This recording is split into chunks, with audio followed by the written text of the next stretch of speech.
بسم الله الرحمن الرحيم.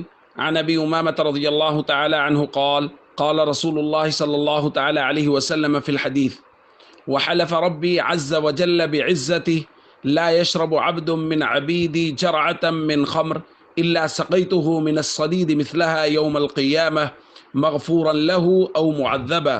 الحدیث رواہ احمد۔ نبی کریم صلی اللہ علیہ وسلم نے ارشاد فرمایا کہ میرے رب نے اپنی عزت کی قسم اٹھا کر کہا ہے کہ کوئی بھی میرا بندہ شراب کا ایک گھونٹ بھی پیے گا تو میں اسے روز قیامت اس کی مثل پیپ پلاؤں گا۔ یہ الگ بات ہے کہ اس کو بخشا جائے یا عذاب دیا جائے۔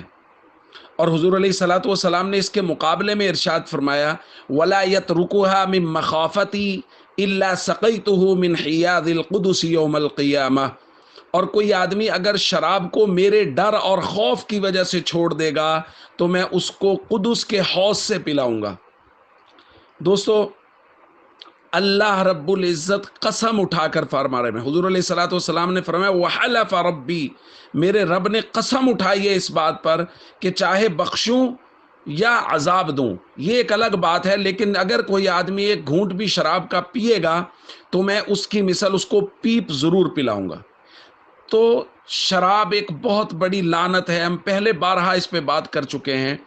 اور ہر نشہ آور چیز جو عقل کو معوف کر دے، جو لغویات بکنے پر مجبور کر دے، جو ماں بہن بیٹی کی تمیز ختم کر دے، ایک تو وہ انسان کو انسانیت سے گرا دیتی ہے، اور دوسرا اللہ رب العزت کی اتنی بڑی نافرمانی کہ اللہ فرما رہے ہیں یہ الگ بات ہے کہ اس کو بخشنا ہے یا اس کو عذاب دینا ہے، لیکن اس کو پیپ اس کی بقدر ضرور پلائی جائے گی۔ اور اس کے مقابلے میں اگر اللہ کے ڈر سے اس کو چھوڑ دیا، نہیں ہاتھ لگایا، تو پھر اللہ رب العزت فرماتے ہیں پھر جنتوں کے حوض سے، قدس کے حوض سے اس کو پلاؤں گا، اور اس کے لیے جنت کی شرابیں تیار ہوں گی۔